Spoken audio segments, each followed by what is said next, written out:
Hi all, ఈరోజు video మీకు అర్థమయ్యే ఉంటుంది కదా. A day routine vlog with my 1.5 month happy పాప. సో నా డే రొటీన్ అనేది పరిగడుపున వాటర్తో స్టార్ట్ అవుతుంది. సో నేను ఎవ్రీ మార్నింగ్ లేవగానే ఇలా పరిగడుపున 1/2 లీటర్ వాటర్ అయితే తాగేస్తాను.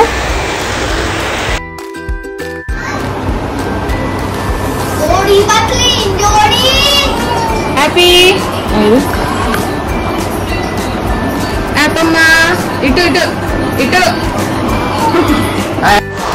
ఇంకా మార్నింగ్ అయితే కంపల్సరీ టీ తాగుతాను. సో ఇంకా నేను టీ తెచ్చుకొని మా మావయ్య గారికి కూడా టీ ఇచ్చేసాను. ఇలా ప్రశాంతంగా కూర్చొని టీని ఆస్వాదిస్తూ టీ తాగడం నాకు చాలా ఇష్టం. మార్నింగ్ టీ తాగకపోతే కంపల్సరీ హెడేక్ అనేది వస్తుంది నాకు.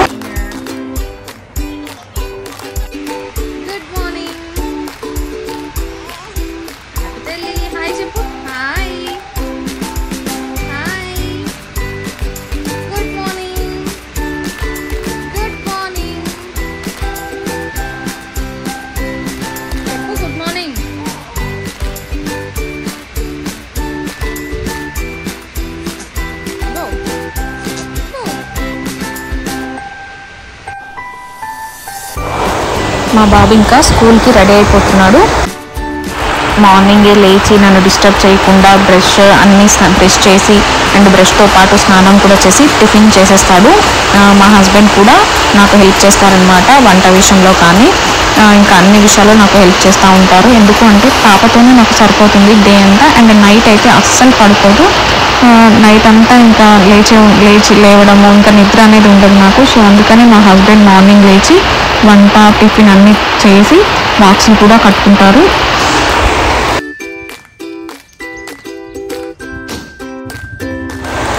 ఇప్పుడు టైం అయితే 8:30 అయింది. 8:30 కల్లా మా హస్బెండ్ మా బాబు ఇద్దరు అయితే వెళ్ళిపోతారు. మా బాబుని స్కూల్లో దింపేసి మా హస్బెండ్ అయితే ఆఫీస్కి వెళ్ళిపోతారు.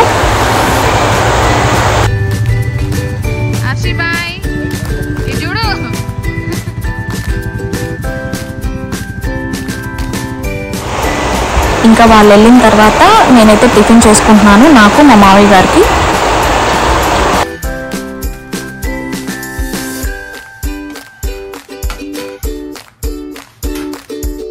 ఈరోజు టిఫిన్ వచ్చేసి చపాతీ అండ్ మటన్ కర్రీ.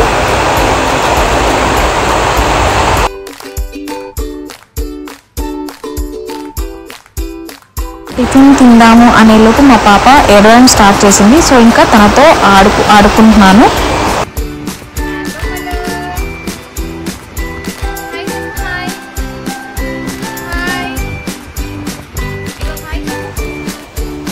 ఫైనల్గా తననైతే పడుకోబెట్టేశాను. ఇంకా తనని పడుకోబెట్టి నేనైతే టిఫిన్ తింటున్నాను. నేను ఇలా టిఫిన్ తినడం స్టార్ట్ చేశానో లేదో మళ్ళీ లేచింది. అంటే ఒక 10 minutes అలా పడుకుంటుంది, మళ్ళీ లేస్తుంది. లేచి ఆడుతూ ఉంటుంది అనమాట. నేను పడుకుంది చాలాసేపు పడుకుంటుంది అని అనుకుంటాను, కానీ ఇలా పడుకోబెట్టగానే వెంటనే లేస్తుంది. ఒళ్ళో పడుకుంటుంది, కింద ఎప్పుడైతే పడుకోబెడతానో వెంటనే లేస్తుంది. ఇంకా టిఫిన్ తినడం అయిపోయిన తర్వాత బట్టలు అయితే ఉన్నాయి, అవన్నీ ఫోల్డ్ చేస్తున్నాను.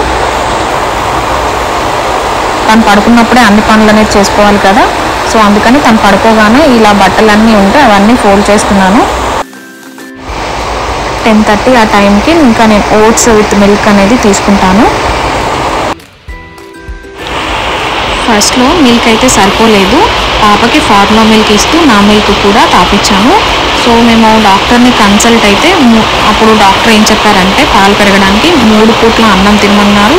ఇంకా పాలు, బ్రెడ్, ఓట్స్, పపాయ వీటితో పాటు నాకు ట్యాబ్లెట్స్ కూడా రాశారనమాట. సో ఇవన్నీ తీసుకుంటున్నాను పాలు పెరగడం కోసం. ఇప్పుడు టైం అయితే 11 అవుతుంది.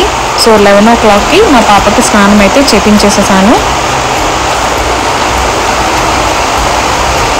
ఇంకా స్నానం చేపిగానే ఫుల్గా టైర్డ్ అయిపోతుంది అనమాట, వెంటనే నిద్రపోతుంది.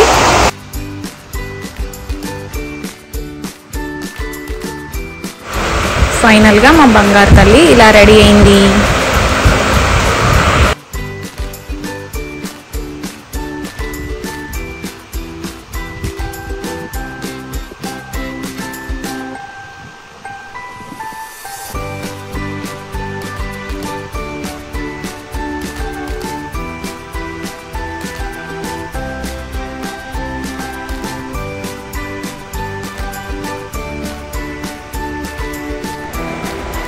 ఇప్పుడు టైం వచ్చేసి 1 o'clock.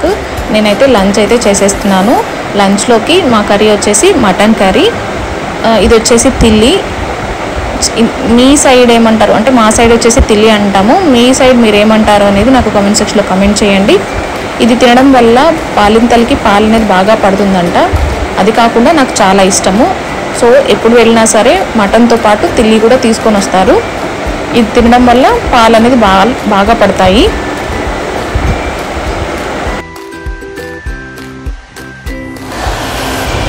ఇంకా ఈవినింగ్ అవ్వగానే మా పాపని హాల్లోకి అయితే తీసుకొచ్చాను.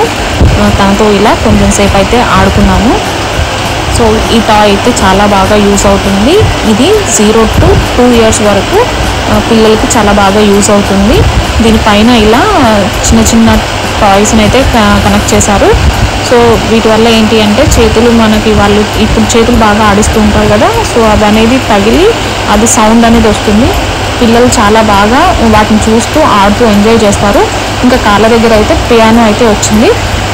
సో ఆ పియానో వాళ్ళు కాళ్ళు ఆడిస్తున్నప్పుడు ఆ పియానో అనేది సౌండ్ అనేది వస్తుంది. ఇంకా ఈవినింగ్ అయితే నేను పపాయ తింటున్నాను. పపాయ తినడం వల్ల కూడా పాలు బాగా పడతాయి. సో ఇంతటితో ఈ వ్లాగ్ని స్టాప్ చేసేస్తున్నాను. ఈ వీడియో మీకు ఎలా అనిపించింది? నచ్చితే ఒక చిన్న లైక్ చేయండి. Thank you for watching.